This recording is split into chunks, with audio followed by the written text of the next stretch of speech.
GST कितने तरह का होता है। एक्चुअली पिछले सेशन में हम लोगों ने देखा था कि जीएसटी को लाने के पीछे का गवर्नमेंट का रीज़न क्या है और जीएसटी आने से फ्यूचर में होने वाले बेनिफिट्स के बारे में हमने देखा था कि क्या प्रभाव पड़ेगा। ये चीज़ें हम ऑलरेडी देख चुके हैं। अभी हम देखते हैं जीएसटी के प्रकार। जीएसटी कितने तरह का होता है, काइंड्स ऑफ जीएसटी।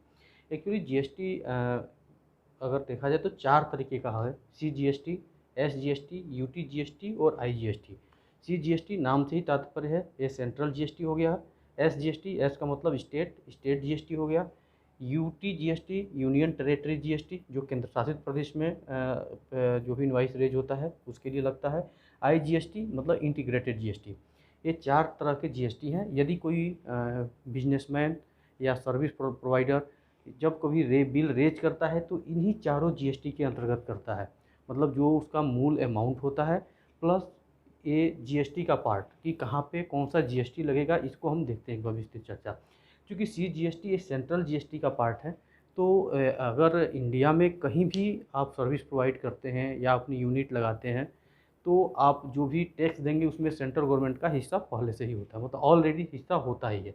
आप किसी भी राज्य में काम करेंगे वो सेंट्रल के अंतर्गत ही आता है। तो ये सीजीएसटी है जो सेंट्रल गवर्नमेंट का हिस्सा है।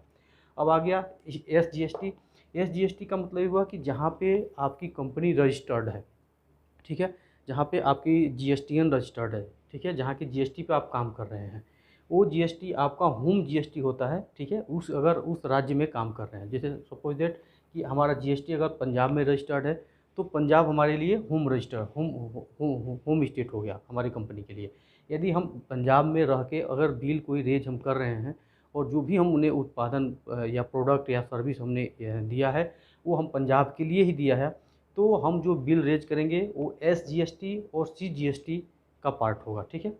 यहाँ से क्लियर हो गया होगा। यदि सेम राज्य है, ठीक है, और उसी जगह पे मेरे कंपनी रजिस्टर्ड है, हमारा जीएसटीएन वहीं का है, तो हम जो बिल रेज करेंगे वो एसजीएसटी और सीजीएसटी का पार्ट होगा, ठीक है।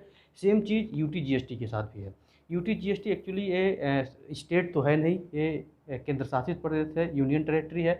तो चूँकि यहाँ पे ये स्टेट गवर्नमेंट का टैक्स नहीं ले सकता, ये कब लेगा, यूनियन टेरेटरी का ही टैक्स लेगा, ठीक है। ये यूटी लिखेगा, बाकी तो वही है सेम। एसजीएसटी और यूटीजीएसटी में कोई डिफरेंस नहीं है, केवल ये वर्ड का डिफरेंस है।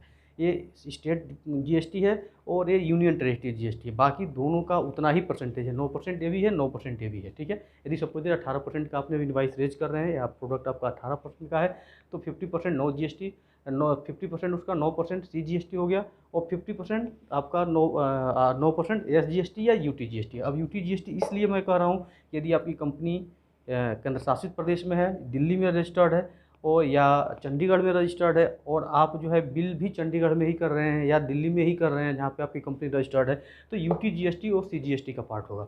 9% यूटीजीएसटी और 9% सीजीएसटी। यदि सपोज दैट आपका इन दोनों में कहीं भी कंपनी रजिस्टर्ड है और आप यहाँ पे सर्विस नहीं दे रहे हैं, न सर्विस यहाँ दे रहे हैं और न सर्विस यहाँ दे रहे हैं, ना आपका प्रोडक्ट यहाँ यूज हो रहा है न प्रोडक्ट आपका यहाँ यूज हो, मतलब जहाँ पे आपकी कंपनी रजिस्टर्ड है वहाँ पे आपकी प्रोडक्ट यूज नहीं हो रहा है, आपका प्रोडक्ट कहीं और यूज हो रहा है। मान लीजिए मैं पंजाब में हूँ और मेरी कंपनी पंजाब में रजिस्टर्ड है, तो अगर मेरा जो भी प्रोडक्ट है ये यूपी में यूज हो रहा है, मतलब कि यहाँ से हमारा प्रोडक्ट सप्लाई हो रहा है या सर्विस सप्लाई हो रही है और यूपी में उसका यूटिलाइजेशन हो रहा है, तो गवर्नमेंट का कहना है कि ये जब आप जीएसटी रेज करेंगे, जब बिल अपना रेज करेंगे विद जीएसटी के साथ, तो वहाँ पे आप आईजीएसटी का यूज करेंगे, एसजीएसटी और सीजीएसटी का यूज नहीं करेंगे। वहाँ पे क्या करेंगे आप आईजीएसटी का यूज करेंगे। तो आईजीएसटी का मतलब क्या है, जैसे हम लोग बीएससी में पढ़े थे कि इंटीग्रेशन होता है 0 to इनफाइनाइट या 0 to जो भी वैल्यू होता है, तो 18 है तो 0 to 18, ठीक है। इसकी वैल्यू क्या होगी 0, मतलब टोटल जितने का जीएसटी है 18% वाली जीएसटी है तो टोटल वैल्यू मतलब इंटीग्रेटेड जीएसटी, टोटल वैल्यू आप 18% आईजीएसटी के अंतर्गत करेंगे। यहाँ पे एसजीएसटी और यूटीजीएसटी का कोई मतलब नहीं है। गवर्नमेंट ने ये कहा है कि आप जब भी कोई प्रोडक्ट अपने प्रारंभिक अपने जहाँ पे आपकी कंपनी रजिस्टर्ड है, जहाँ पे आपकी जीएसटी रजिस्टर्ड है, वहाँ के अलावा आपका उत्पाद या सर्विस किसी और प्रांत या स्टेट में या यूनाइटेड क्या कहते हैं यूनियन टेरेटरी में यदि आपका यूज हो रहा है, यूटिलाइज हो रहा है, तो आप जो बिल रेज करेंगे मूल वैल्यू प्लस IGST के साथ बिल बना के देंगे। अब इसके पीछे का रीज़न क्या था गवर्नमेंट का, इसने उन्होंने क्यों ऐसा किया, ये भी हम देखते हैं। एक्चुअली क्या है कि हमारी कंपनी अगर रजिस्टर्ड है यूपी में या पंजाब में, तो वहाँ पे हमने एम्प्लॉयमेंट जो भी बना, लोगों को वहाँ पे एम्प्लॉयमेंट मिल गया, ठीक है। हमारी कंपनी स्टार्ट हुई, वहाँ पे प्रोडक्ट बना, यूनिट लगा, तो लोग रोज़गार मुहैया हुआ, लोग अपना काम करने आए, तो वहाँ के लोगों को रोज़गार मिला।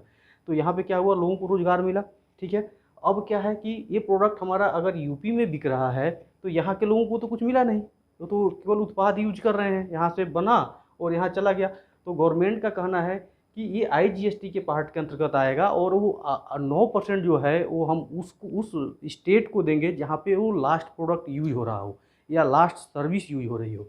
तो अगर सपोज पंजाब में हमारी कंपनी रजिस्टर्ड है, यूपी में हमने दिया, तो जो हम इनवाइस रेज करेंगे, सपोज 100 रुपये का इनवाइस है, इसमें प्लस 18% GST हो गया, तो टोटल हो गया 118 रुपये, ठीक है। 118 रुपये, इसमें क्या करेगी गवर्नमेंट, 9% तो अपने पास रख लेगी, बाकी इसका 9% हिस्सा वो यूपी गवर्नमेंट को देगी, ठीक है। वो पंजाब गवर्नमेंट को नहीं देगी, क्योंकि पंजाब में तो हमारी कंपनी रजिस्टर्ड है, वहाँ पे तो लोगों को ऐसे ही प्रॉफिट हो रहा है, वहाँ की गवर्नमेंट को ऐसे ही इसका बेनिफिट जा रहा है यहाँ पे। अब चूँकि प्रोडक्ट जहाँ पे अंतिम उत्पाद यूज हुआ वो था स्टेट कौन सा, यूपी, तो इसका 9% जो है कहाँ चला गया, यूपी को।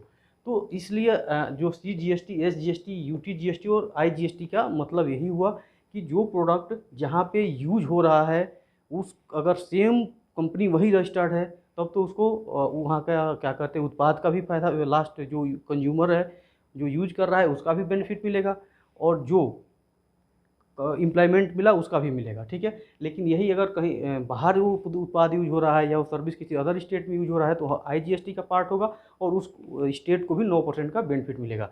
तो इससे बेनिफिट ये होगा कि हर जगह बराबर विकास होगा, ये नहीं कि जहाँ पे उत्पाद हो रही है, जहाँ पे जिस कंपनी रजिस्टर्ड है केवल वहीं का फ़ायदा होगा, नहीं, जहाँ पे प्रोडक्ट बिकेगा या सर्विस यूटिलाइज होगा उस राज्य को भी प्रॉफिट होगा।